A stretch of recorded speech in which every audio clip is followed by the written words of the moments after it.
We'll get the view from Ali Hashem in Tehran in just a moment. But first, let's go to Mike Hanna in Washington, D.C. Mike, so another threat, another deadline from Donald Trump, all as an American pilot remains missing. Yes, indeed, another day, another deadline. President Trump writing on his social media page that he gave 10 days for Iran to give up its grip on the Strait of Hormuz.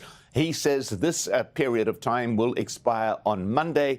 And as he says, all hell will rain down on them should they not comply by this particular date. But this is just another in a long line of deadlines. And all of this comes as the U.S. continues to search for one of the pilots who was downed by Iranian air defenses in the last few days. The whole search compounded, or the problem of the search compounded by the fact that it appears that 2 search and rescue helicopters were also downed by Iranian defenses. The crews of those helicopters were rescued. But this has many ramifications for the United States and, of course, great concern for the military. It had recently deployed, for example, B-52 bombers, which can carry a far greater payload, because the president had claimed that the air defense systems in Iran had been obliterated. Well, clearly the events over the past 24 hours show that this is not the case, and the deployment of highly expensive and vulnerable huge bombers may now have to be stopped because, obviously, of the threat, the new threat from Iranian air defenses that were supposed to have been destroyed. Bringing in Ali Hashem in Tehran.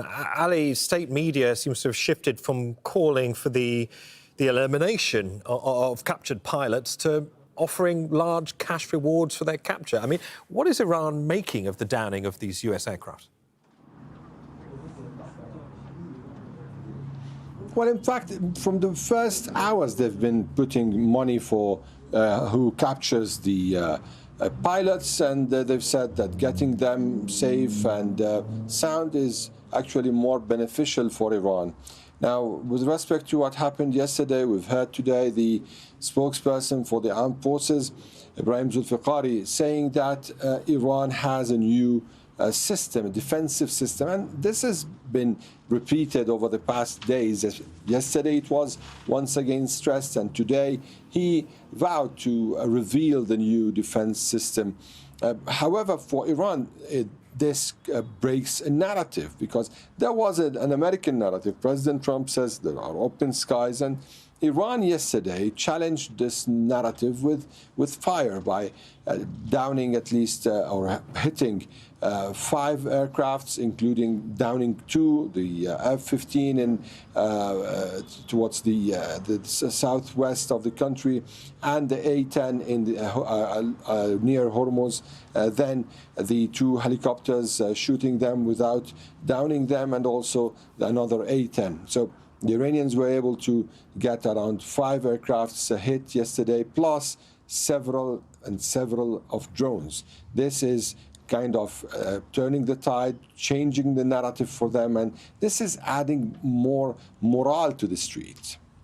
Thank you, Ali. Ali Hashem there in Tehran. Let's go back to Mike Hanna in Washington, D.C. And Mike, in the last 45 minutes to an hour or so, we've been getting reports of the arrests of family members of one of Iran's most revered military commanders, Hashem Soleimani. I mean, he was assassinated by the US back in 2020. What's being said, Mike? Yes, indeed, he was assassinated during President Trump's first term.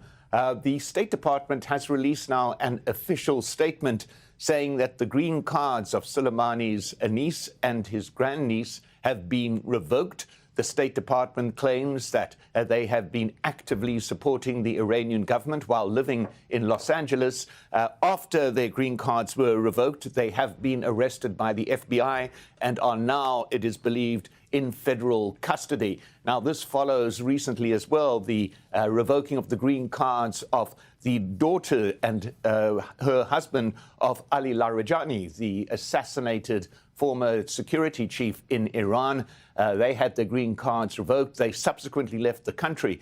So it does appear that State Department monitoring very closely any action or alleged action by those who have relatives still in Iran and battling against the US and Israeli forces. OK, understood. Many thanks for the update. Mike Hanna in Washington, D.C.